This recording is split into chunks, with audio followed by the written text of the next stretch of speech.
e eu li alguns trabalhos e resolvi levantar esses desafios. Ao final deles, eu vou propor uma atividade, né? Estarei propondo uma atividade que a gente pode resolver. Então, bora nessa. Desafios da gestão de pessoas, professor Rafael, os dados que eu utilizei estão todos dispostos lá no nosso aplicativo. Vamos nessa. O primeiro grande desafio é a questão da identificação de talentos, tá? Uma das principais dificuldades é justamente identificar talentos, que pode ser realizado de duas formas. Tanto na realização de processos de recrutamento e seleção externos, quando, né, identificamos em sua própria equipe, realizando recrutamento e seleção internos. Então, essa imagem aqui, ela é bem, né, destaca bem a questão que você identificar talentos, né, requer um processo de recrutamento. E esse processo pode ser tanto interno quanto externo, né? O externo, eu vou falar um pouco mais dele mais à frente. O externo é o que nós normalmente, quando a gente fala de recrutamento e seleção, é o que geralmente a gente pensa, né? É aquele que vem de fora, tá?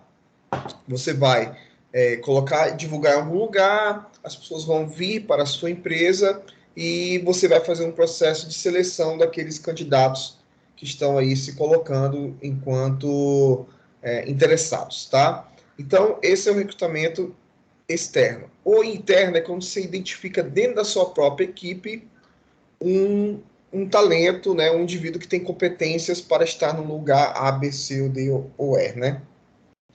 Muito importante a gente frisar alguma coisa aqui, né? A própria palavra talentos, né? Nós já debatemos isso anteriormente, mas eu gostaria de frisar mais de uma vez. A pessoa que é talentosa, a palavra talento, ela nos remete a uma coisa naturalmente adquirida, tá? Ao passo que, apesar de utilizarmos essa palavra talento, ela muito, né, pouco se relaciona com a questão de dom, com a questão de algo que vem construído de forma natural, né, passiva, podemos assim dizer. O talento aqui, ele tem muito mais a ver com uma competência, né, com a perspectiva de construção de algo, tá? É um indivíduo que tem certas atitudes, né, comportamentais para o aprendizado, para o desenvolvimento, para a compreensão do todo, né, complexo da empresa, da organização. Isso é uma pessoa que tem talentos, mas ao mesmo tempo, uma pessoa que a gente considera talentosa é aquela pessoa nesse contexto que ela tem um conjunto de competências e habilidades, né, e sabe aplicar essas competências e habilidades de forma correta, tá? Então, só para deixar bem clara essa questão de tudo que a gente está trabalhando aqui como um talento, nós não identificamos, né, como quem estuda ciência, nós não identificamos esse talento como algo inato, essa é a palavra, inato, mas sim como algo construído, né? Claro, tem a ver com atitudes do indivíduo, né?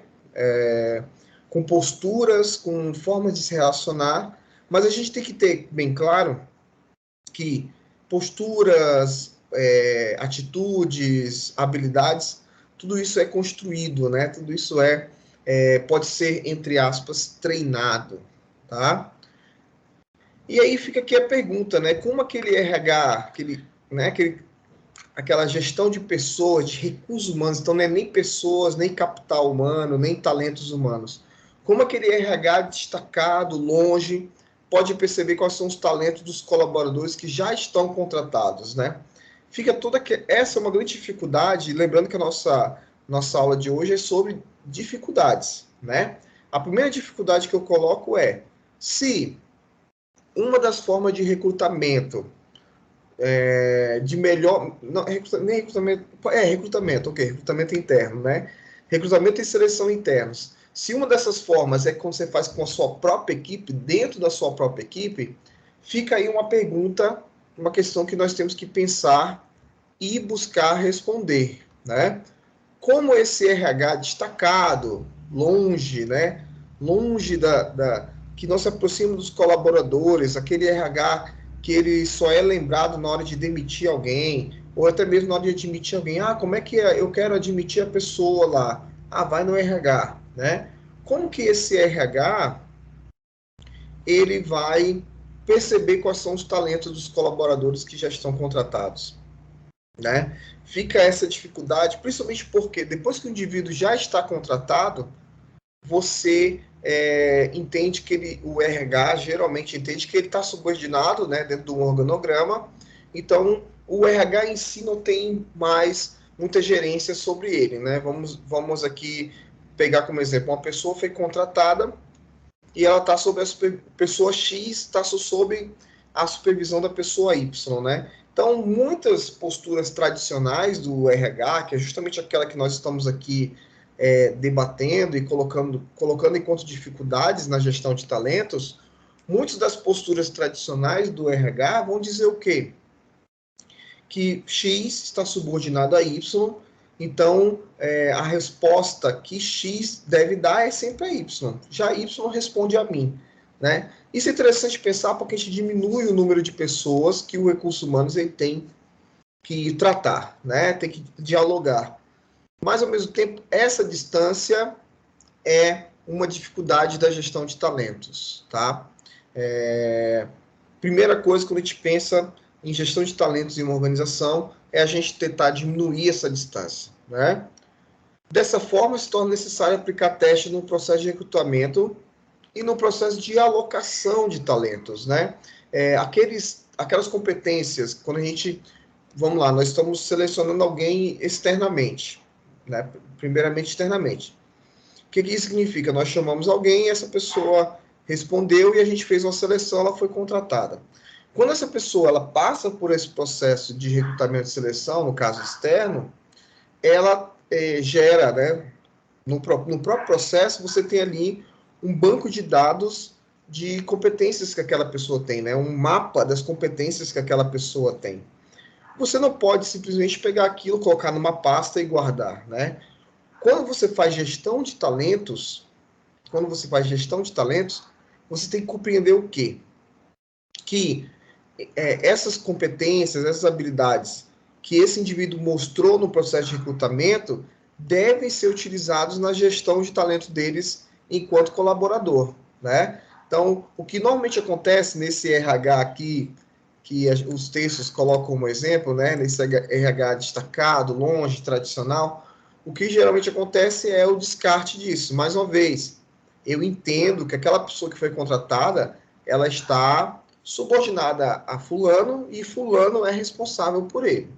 Nós precisamos romper com isso, né? Uma boa gestão de talentos, ela começa, isso é muito importante vocês terem bem claro na cabeça de vocês, uma boa gestão de talentos, ela começa pelo conhecimento das competências e habilidades dos seus colaboradores, né? O que esse cara sabe fazer, o que essa mulher sabe fazer, o que essa pessoa sabe fazer e como ela pode ser utilizada no processo sucessório, no processo de promoção, enfim, né, vários elementos que a gente alguns nós já debatemos e outros nós vamos debater ainda. Tá? Então, deixa eu só diminuir um pouquinho aqui. O recrutamento interno funciona, né? Só para a gente destacar, através de oferta de promoções, ou seja, cargos mais elevados e, portanto, mais complexos, mas dentro da mesma área, tá? Isso nós chamamos de, deixa eu pegar uma cor diferente aqui, isso nós chamamos de promoção. E de transferências, cargos do mesmo nível, mas que envolvam outras habilidades e conhecimentos da pessoa e estejam situados em outra área de atividade na organização. Vamos lá, o que esse texto, né, que a Associação Brasileira de Recrutamento e Seleção nos fala? Um texto da associação. Mais uma vez, todas as referências estão no nosso ambiente virtual, tá? O que que a associação, esse texto sobre talentos fala? Que o recrutamento interno, né, funciona através de oferta de promoções e transferência. Qual a diferença? Eu fui promovido. Eu fui transferido. Qual a diferença, né, quando a gente fala em gestão de talentos, quando a gente fala em gestão de recursos humanos, né?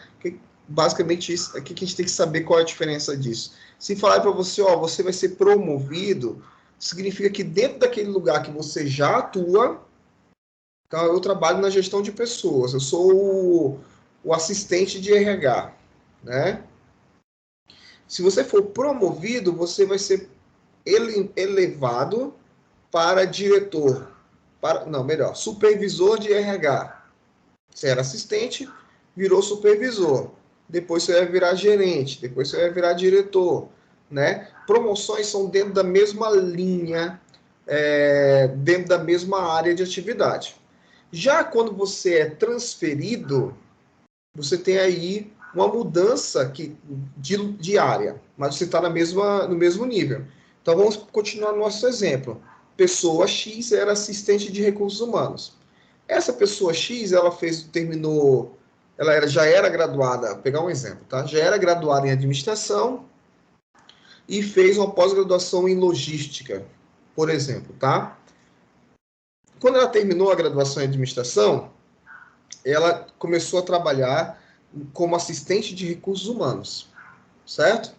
Quando ela terminou a pós-graduação dela em logística, ela foi transferida para assistente de logística. Então, entendam, naquela escala assistente, tem empresas que usam outros nomes, tá, pessoal? Mas naquela escala assistente, supervisor, gerente, diretor. Vamos pegar uma escala dessa natureza. Se a pessoa é promovida, ela está no mesmo lugar e ela sobe de nível. Então, de assistente, ela vai para supervisor. Se ela é transferida, ela sai. Ela fica no mesmo nível, então se ela era assistente, ela continua assistente e ela muda de área. Então ela saiu do RH e veio para logística, tá? Penso que deixei bem claro isso, né? Se alguém tiver alguma dúvida, pode perguntar. Então o recrutamento interno ele funciona dessa maneira. O recrutamento externo, você vai recrutar alguém de fora, né? Por isso tem esse nome, externo, e você vai alocar essa pessoa. Só uma questão, né? Eu fiquei lendo texto, fiquei lendo alguns textos e pensando assim, ó, não existe uma transferência que é ao mesmo tempo uma promoção, né? Não existe uma transferência que ela ao mesmo tempo é uma promoção? Ela existe, né? Depende do sujeito, depende da estrutura da empresa, né? Mas o normal é que um indivíduo transferido, né, quando ele sai de uma função para outra, o normal é que ele comece no nível mais baixo daquele lugar, assim, daquele novo setor, né?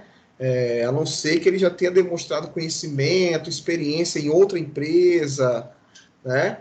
Então, assim, aí acontece essa situação. Mas, normalmente, quando a pessoa ela conseguiu essa mobilidade dentro da empresa, a partir de conhecimentos acadêmicos, formação técnica, geralmente você coloca o indivíduo no mesmo nível que ele tinha anterior, tá? Para ele ir treinando e aí ali naquela nova área, naquela nova atividade, essa pessoa pode aí sim ir sendo promovida, tá?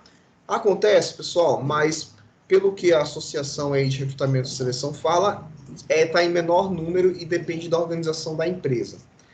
E aqui nós temos um estudo de caso que é o Bradesco, né?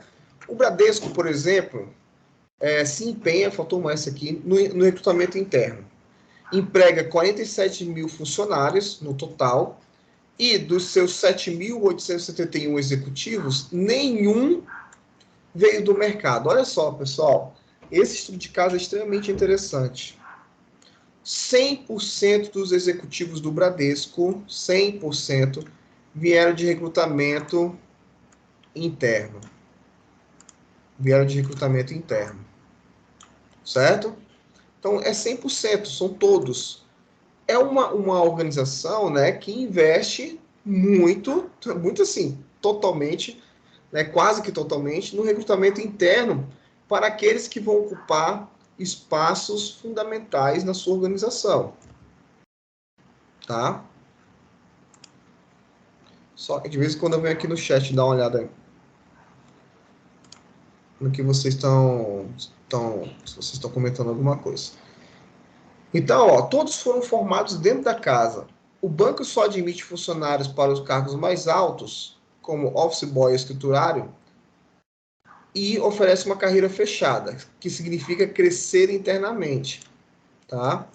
Isso é um estudo de caso interessante, cada vez mais raro, né? Mas, para quem gosta de segurança, essa é a política fundamental. E aí você traz segurança tanto para a organização, para a empresa, quanto para os indivíduos, né? Claro, isso não é um sinônimo de estabilidade, a gente sabe que, né, não é esse o caso, mas é o caso de que quem se destacar eventualmente vai estar crescendo dentro da organização, tá? Continuando aqui. O recrutamento externo, por sua vez, passa por etapas, sendo a primeira a convocação dos interessados. Como que a gente convoca as pessoas? Como que eu, assumindo uma gestão um caso, de pessoas, né? Você vai assumir uma gestão de pessoas e nessa gestão de pessoas você vai implementar uma gestão de talentos, tá? O que eu quero fazer um recrutamento externo, ou seja, chamar pessoas de fora. Como que eu faço? A partir de revistas especializadas, agências de recrutamento, tá? Existem empresas que são especializadas. A empresa tem um banco de dados de pessoas interessadas, né? De pessoas procurando emprego. E existem agências de recrutamento que são públicas, né? Aqui nós temos o Cine, todo mundo que já ouviu falar do Cine alguma vez. Contato com escolas e universidades e outros grupos sociais, mas acreditem vocês ou não, né? Vocês podem conversar com seus colegas que estão mais à frente na graduação. Nós, professores, recebemos muitos contatos desse. Ah, você tem alguém para indicar na área X, que é bom na área X? E aí os professores vão dizendo, ó, quem se dedica mais, quem estuda mais, tem essa pessoa, vai lá e vê se te interessa, né? E às vezes as empresas elas entram em contato diretamente com os setores de estágio ou com os coordenadores de curso, né?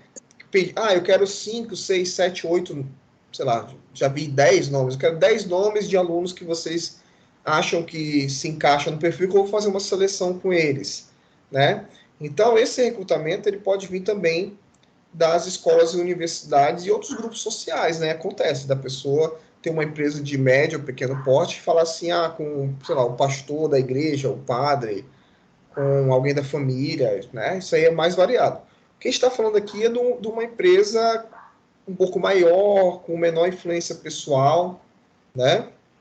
A apresentação de candidatos por indicação de funcionários, né?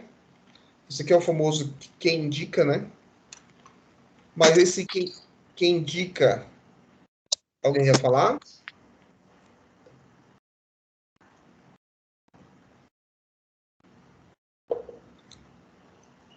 Vamos lá. Esse quem indica, geralmente, ele não é ruim, né? Por si só. O quem indica, se a pessoa tiver a competência, ok, legal.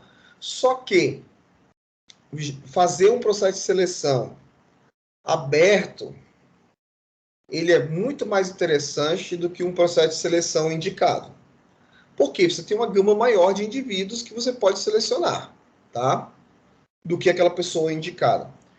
Consulta aos arquivos de candidatos, né? Então, existem empresas, principalmente empresas de grande porte, que já tem ali, ó, seu próprio banco de dados de candidatos, tá? E aí faz uma consulta de arquivo e dispara um e-mail para a galera que tem interesse. O processo de seleção, então aqui é recrutamento, tá? Só para a gente fazer uma separação. Deixa eu pegar aqui. Já o processo de seleção, ele é feito no sistema de comparação. Geralmente os testes apontam um comparativo entre exigências do cargo. Exigências do cargo, pessoal, é o que eu quero que aquele indivíduo tenha para ocupar aquele cargo. Eu faço uma lista de competências, né? Depois eu vou testar como esse indivíduo, né, durante o processo de seleção, eu vou verificar quais indivíduos daqueles selecionados têm o maior número de competências ou têm a competência mais solidificada em si, tá? Para isso existem alguns testes. Já a gente vai falar sobre eles. E qualificação do candidato, tá? Basicamente, vou fazer uma síntese aqui, tá? Quando você for pensar no processo de seleção, você tem que colocar o que que o cargo exige e o que que o que que a pessoa, o candidato está oferecendo, né? No fim, todos os candidatos aprovados têm a sua qualificação do candidato comparado para apontar qual deles ficará com a vaga. Então,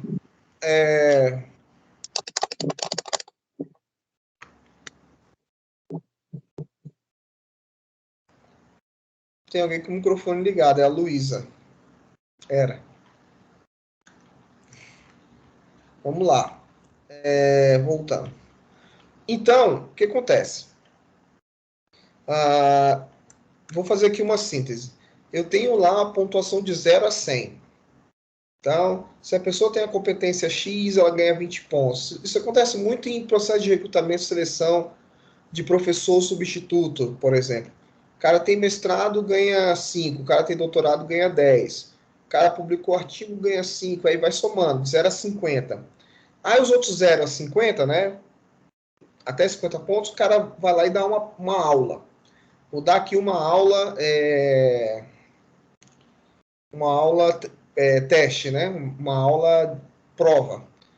E aí o cara avalia se tem didática, se domina o conteúdo, se sabe utilizar os recursos, e vai dar de 0 a 50. Aí você soma, tem lá de 0 a 100. Então, a pessoa tirou 70, a outra tirou 80, a outra tirou 90. Quem tirou 90 vai ficar com aquela vaga, tá? Então, basicamente, você vai fazer primeiro, criar uma métrica, tá? Você pode criar, você pode pegar métricas já existentes, tá, pessoal? Eu vou fazer um processo de recrutamento e seleção. Você tem duas opções. Você pode pegar algo já pronto, né? Muitas vezes, alguns testes de seleção estão disponíveis gratuitamente. Eu pretendo trazer nessa disciplina alguns para vocês, para a gente, quem sabe, aplicar um no outro, fazer um estudo aí na aula. Existem esses testes prontos, ou você pode criar a própria métrica. Estabelecer lá de 0 a 100, de 0 a 1000, enfim, não importa.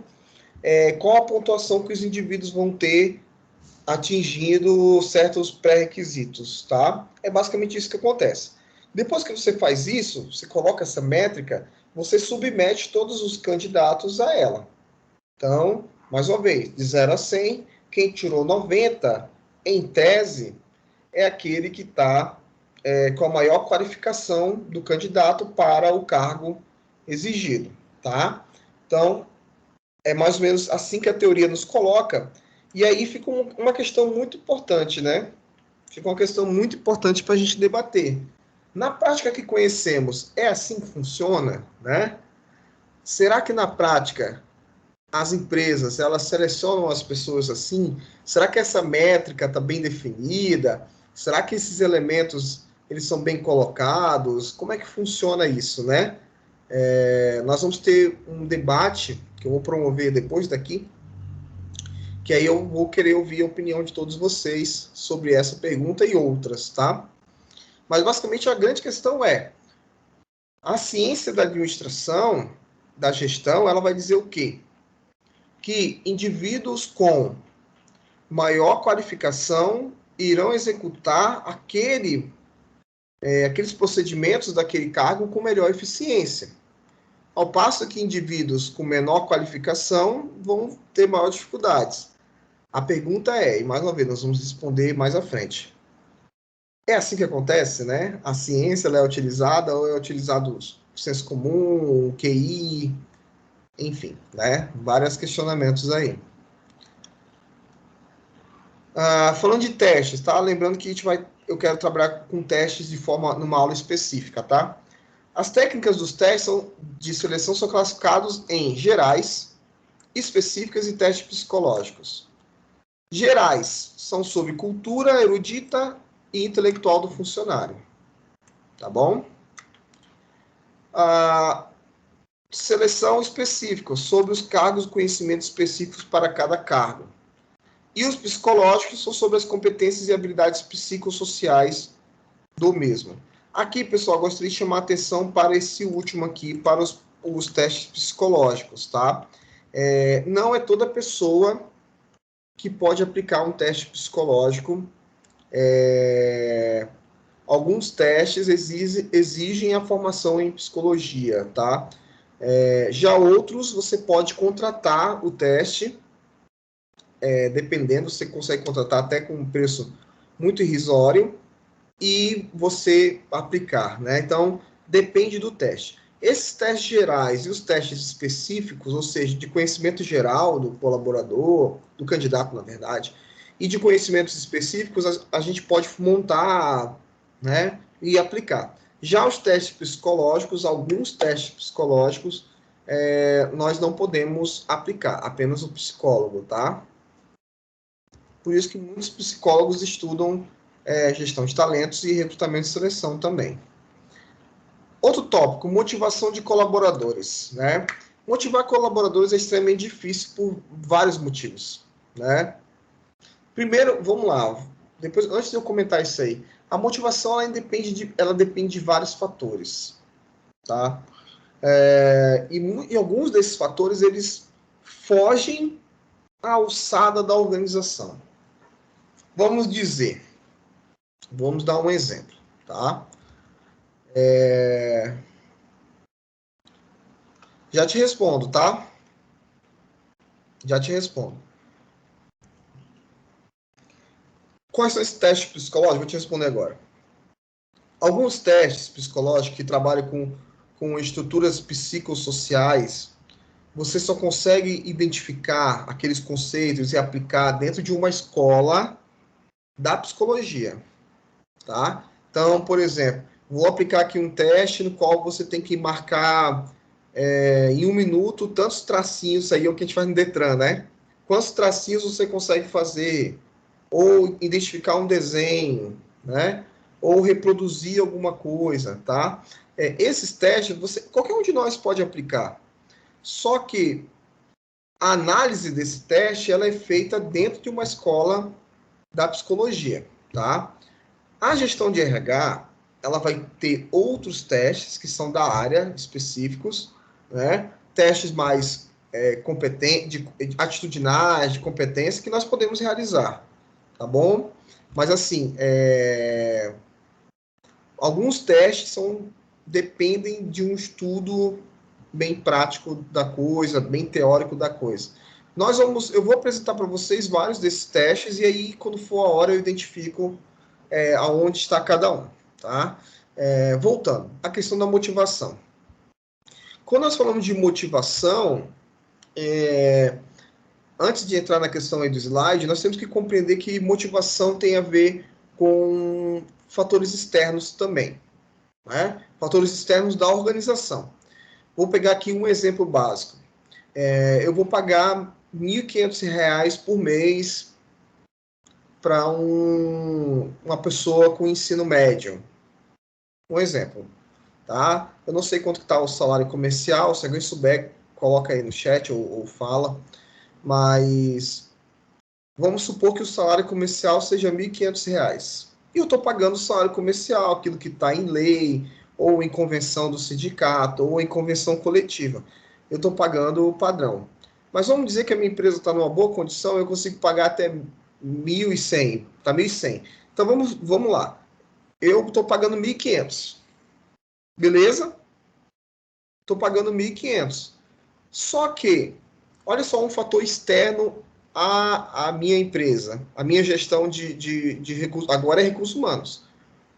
R$ 1.500 não é o suficiente para aquela pessoa viver, porque, por exemplo, o custo de vida está muito alto.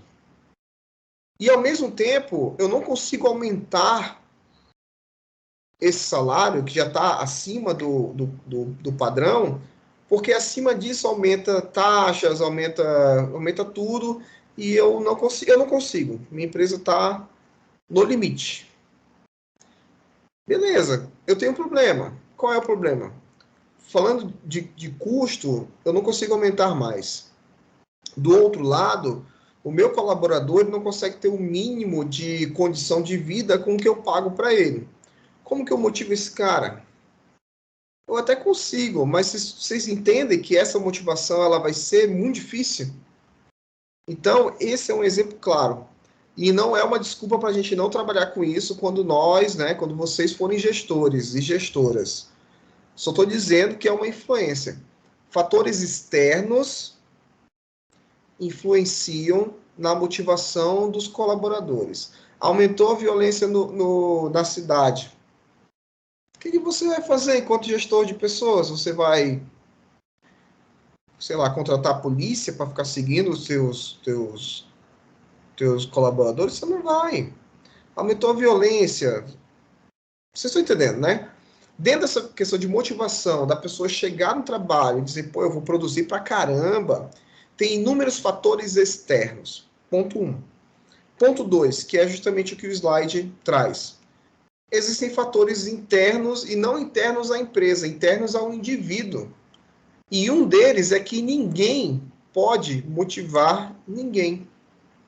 Aí eu trago o exemplo para a nossa sala de aula. Como eu posso fazer vocês estudarem para a minha disciplina? Né? Como que eu posso fazer que vocês estudem?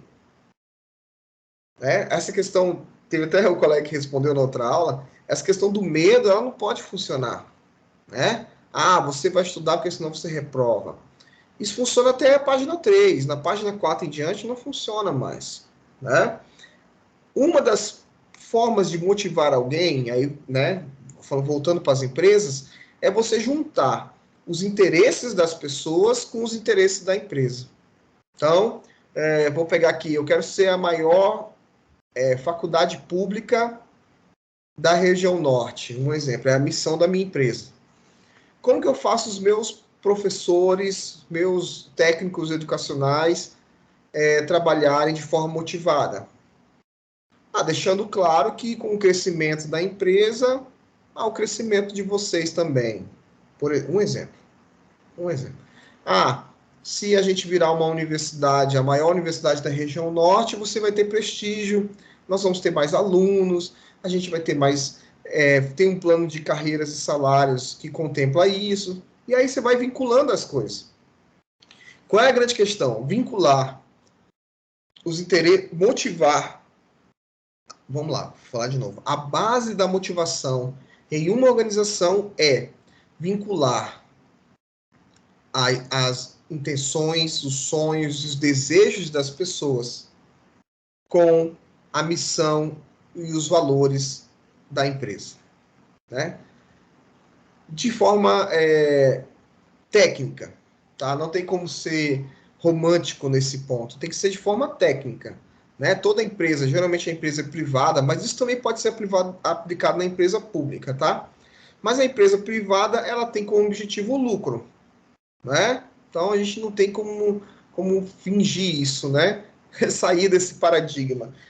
Se a empresa crescer, você vai ganhar todo o lucro da empresa. Isso é impossível, isso não é possível, tá? Mas você pode vincular, você pode dizer que nós vamos ofertar educação de qualidade, nós vamos ofertar um serviço de qualidade que vai permitir a nacionalização da empresa, novas oportunidades, etc.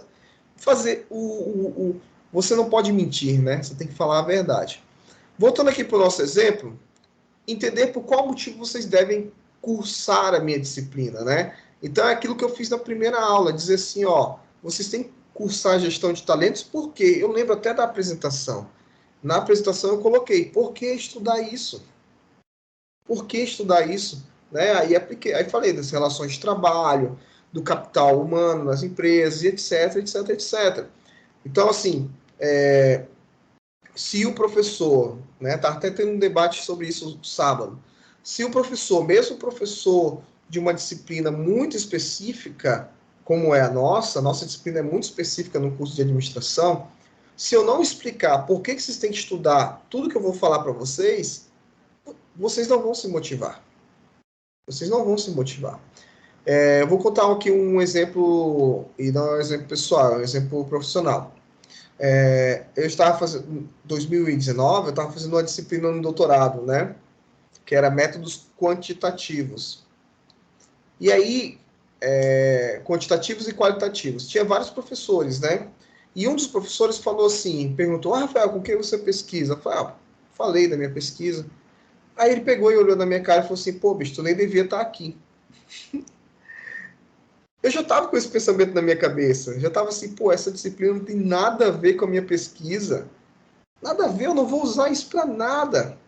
Mas o professor falou, ó, bicho, tu vai entrevistar a gente.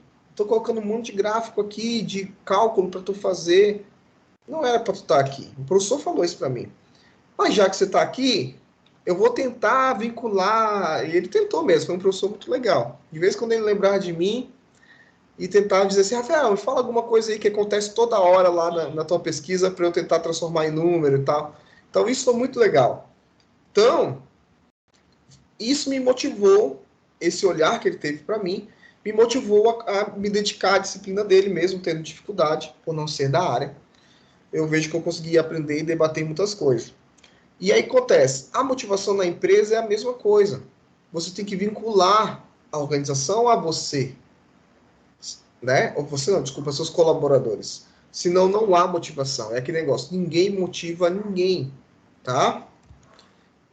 Vamos lá, pode-se, entre aspas, obrigar trabalhadores a fazer algo com ameaças, com cortes, mas a ação coercitiva nunca será mais eficiente que a ação colaborativa. Olha lá, pessoal. Olha lá. Veja bem essa frase. A ação coercitiva. Se eu falar assim, ó, vocês vão fazer as minhas atividades, o tempo todo eu falar isso, eu, professor. Senão vocês vão reprovar. Senão vocês vão reprovar. Senão vocês... Isso aqui, se vocês não fizerem, vocês vão reprovar. Pô, o que você vai pensar? O único motivo pelo qual eu estudo é medo de reprovar? Tem algo errado aí. Tá? Aí o que acontece? Vocês podem até fazer as atividades. Mas essa ação de medo, ela nunca levará as pessoas a trabalharem melhor do que uma ação de incentivo, de cooperação. Em síntese, pessoal, colaboradores que entendem o que fazem, entendem os objetivos da organização, o objetivo dos projetos, sempre vão trabalhar melhor do que aqueles que são obrigados a fazer. Sempre. E não é uma questão, é uma questão humana? É. Mas é quase exata. Sabe aquelas coisas de ciências sociais e humanas que é quase ciências exatas? Esse é um exemplo. Os indivíduos, quando estão motivados, eles sempre produzem melhor. Em qualquer coisa. No namoro, numa comida, na empresa, escrevendo um texto. Onde há a nossa energia, nós trabalhamos melhor. Essa energia que vocês, quando forem gerenciar talentos, tem que saber orientar. O cara vai estar 8 horas por dia na tua empresa. Ele pode produzir 20%, ele pode produzir 40%. Tá? E não adianta vir com papo coach. Tem que vir com a realidade, com técnica e com ciência. Tá? Nas empresas são muitas ações que nós podemos tomar. E aqui eu estou pegando alguns casos, tá? Para vocês. Motivações salariais. Deixa eu diminuir um pouquinho aqui. Motivações salariais e autorrealização, como planos de cargas, carreiras e salários, participação nos lucros, premiação com viagens e bônus coletivos. Não sei se vocês assistiram no Fantástico, aquela moça que ela gastou 30 e tantos mil em cursos e o salário dela não aumentou. E ela falou pro Fantástico que ela recebia, o que ela recebia em bônus era em entregas, né? Aquela moça, ela caiu num papo, né, de alguém que enganou ela muito bem. Tanto que ela está repetindo isso até hoje, ela virou piada no Brasil inteiro, mas ela continua repetindo isso. Quero dizer para vocês que aquela pessoa, ela é um caso extremamente atípico, tanto que ela foi entrevistada e foi transmitida nacionalmente essa entrevista, mas a grande maioria das pessoas não trabalha porque querem entregar mais, né? Esse pode ser um dos motivos. Vou falar assim, pessoalmente eu gosto de trabalhar para ter entregas, porque as minhas entregas são coisas boas para os meus alunos, né? Dar uma aula, fazer uma pesquisa, apresentar um trabalho, isso para mim é bom. Mas só isso não vai motivar ninguém. Nós precisamos ter outros elementos, né? Então, assim, se eu, Rafael, me dedicar 1.000 e um outro colaborador se dedicar 200, eu tenho que ter bem claro na minha ideia que eu vou ser recompensado mais do que esse cara. Qual é a ideia lógica, pessoal? Qual é a ideia psicológica básica?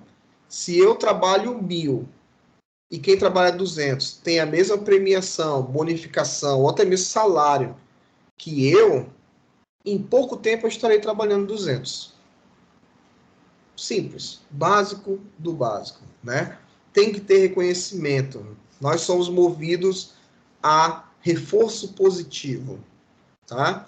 Reforço negativo é quando a pessoa faz algo de errado, você vai lá e pune ela. Reforço positivo é quando você faz algo bom, quando a pessoa faz algo bom, você vai lá e premia ela. É basicamente isso. Isso desde a escola, desde os nossos pais, nós somos movidos a reforço positivo e reforço negativo. Você está treinando karatê e você aprende os movimentos, os kata. Você vai para a faixa amarela.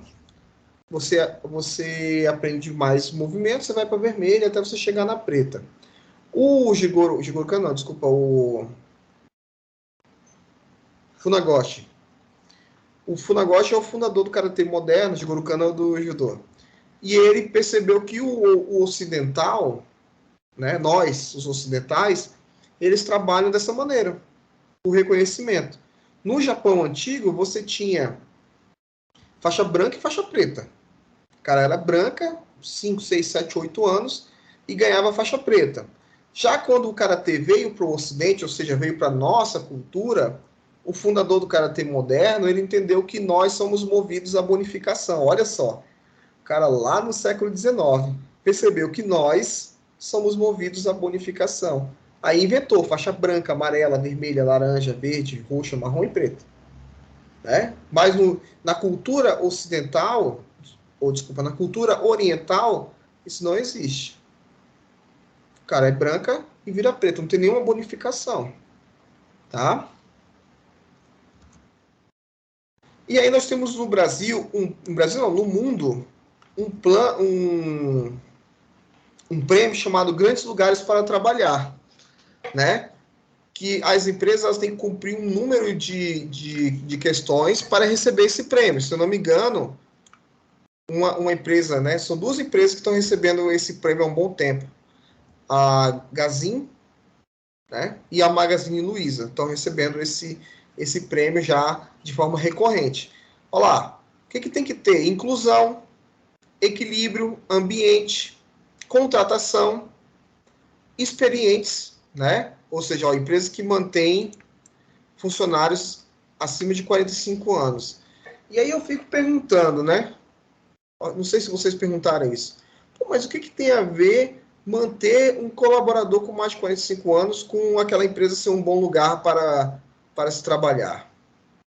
Simples, galera. Eu tenho 34 anos. Eu, Rafael. Se eu vejo que numa empresa a pessoa faz 35, ela é demitida, todo mundo que fez 35 foi demitido por uma questão de idade, cara, 32 anos já estou já estou querendo sair, procurando outro emprego. É um ambiente de medo, né? Não importa se você trabalha 1.000, com aquela idade você vai ser demitido. Eu penso que as empresas hoje têm mudado isso, mas isso é uma prática comum, tanto que virou parte do prêmio aí, grandes lugares para trabalhar. Tem mudado por quê? Porque as pessoas têm mudado, né? As pessoas com 50, 60 anos são extremamente ativas, não é igual antigamente, né? Empresas jovens, que contratam também pessoas jovens, comunicação, tem liderança, desenvolvimento do funcionário, que é para adquirir novos conhecimentos, primeira infância, né, que é a proteção à primeira infância, as crianças, né? Participação é quando o funcionário ele participa nas decisões da empresa, e reconhecimento, ó, valoriza o funcionário no bom desempenho. Então, esse prêmio aqui, Grandes Lugares para Trabalhar, eu achei bem interessante porque ele aglomerou um número legal de coisas, né, que nós da gestão de talentos, nós do RH, consideramos coisas, né, práticas, na verdade, práticas boas para motivar as pessoas. Então, por que tem aquela questão de idade, 25 e 45, né? Vou pegar só esse como exemplo. Não, vou pegar mais alguns, mas vou começar com esse. Cara, se não tem uma questão de idade, se não é, se os muito novos não entram, se os muito velhos saem, ou ao contrário, né? Normalmente é isso, eu me sinto melhor naquele lugar. Básico do básico, né? A empresa não avalia as pessoas pela idade, e sim pela produção. Isso é excelente, tá? Outra questão também, inclusão, né? Os colaboradores participam das decisões estratégicas, né? Quando você, não sei vocês, né? Mas a maioria das pessoas identificaram isso na pesquisa, que quanto você menos tem participação, menos você se sente motivado naquela empresa, tá? Então, participação é uma das motivações também. Vamos lá, continuando. Você tem que realizar a capacitação da equipe, né? Capacitação da equipe é mais uma das dificuldades da gestão de pessoas. E aí você pode realizar de 3 formas, segundo o Sebrae. Primeiro, dentro da organização, com um rodízio de atuação dos colaboradores. Treinamento em tarefas, com a realização de pequenas tarefas de forma coletiva, com vistas a socializar o conhecimento. Então, vamos lá, eu quero que fulano sabe dominar tal técnica. Por que eu não posso pegar um grupo de pessoas para trabalhar durante um dia ou durante uma manhã com o fulano? E aí ele ensina todo mundo, tá? Isso é só um modelo de como você capacita indivíduos. Treinamento fora da empresa, que são ofertadas, né? São as mais tradicionais, né? São as mais padrões que a gente ouve falar. São aulas expositivas, palestras, conferências, seminários, filmes, livros, estudo de caso, discussão em pequenos grupos, dramatização, reuniões técnicas, oficinas de trabalho, etc. Então vamos lá, fazendo uma grande síntese aqui desse slide. Nós vamos ter as capacitações dentro da empresa, vamos ter o treinamentos em tarefas e fora da empresa, tá? Que são organizados de várias formas, tá? Como uma outra dificuldade, garantir o engajamento da equipe, né? Esse engajamento da equipe foi uma das coisas que lá nas primeiras aulas eu falei que ia falar mais à frente, eu vou falar um pouquinho agora, tá? O engajamento da equipe vamos recuperar um pouco do que a gente falou.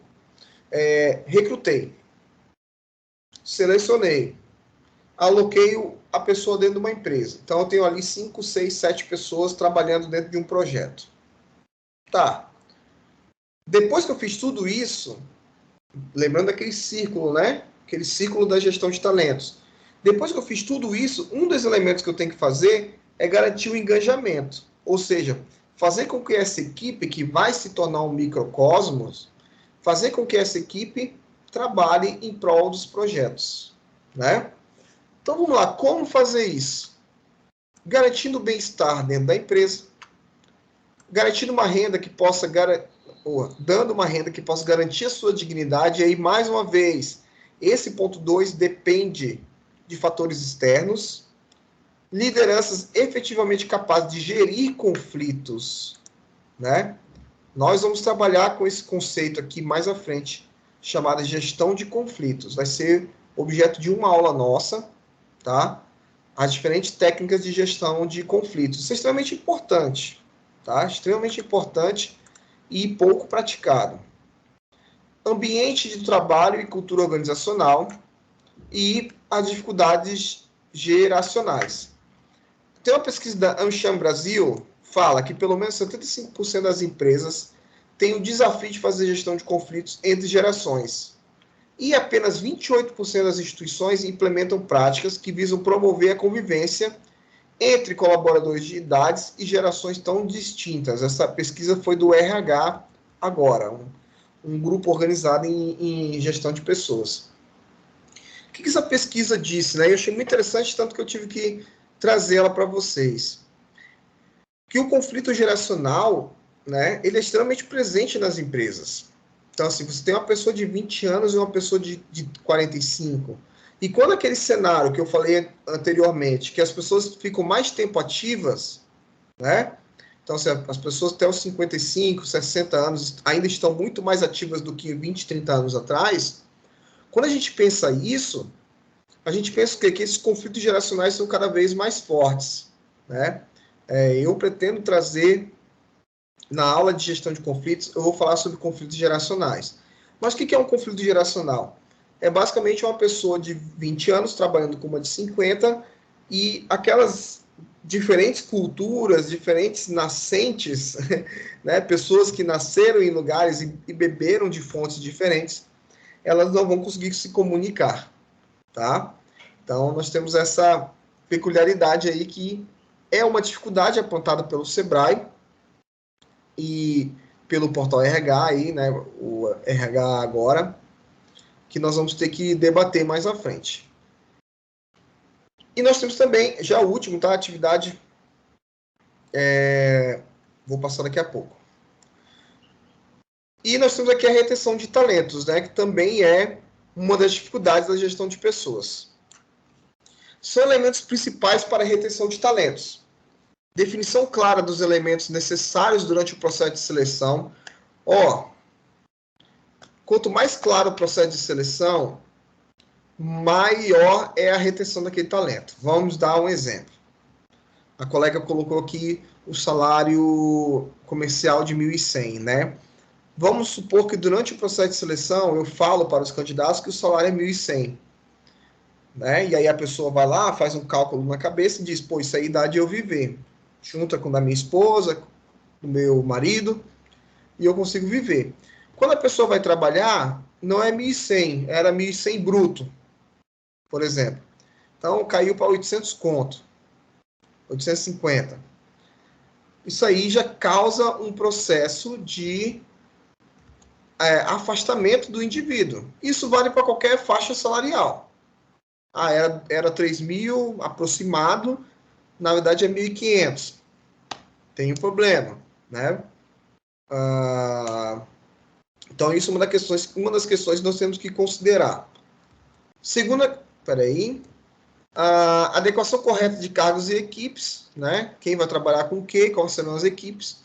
Ciência do esforço necessário para promoção e bonificação, ou seja, os nossos colaboradores eles têm que saber quanto que tem que fazer para ser promovido, né? Ou receber outras formas de modificação salarial. Ciência da hierarquia organizacional, com clareza, quem manda em quem obedece. Manutenção positiva do clima organizacional, promoção do autodesenvolvimento e promover desafios e a criatividade, tá? Quanto mais a pessoa ela se aproxima, quanto mais o gestor se aproxima desses 7 pontos, né, mais ele vai estar realizando uma retenção de talentos naquela organização.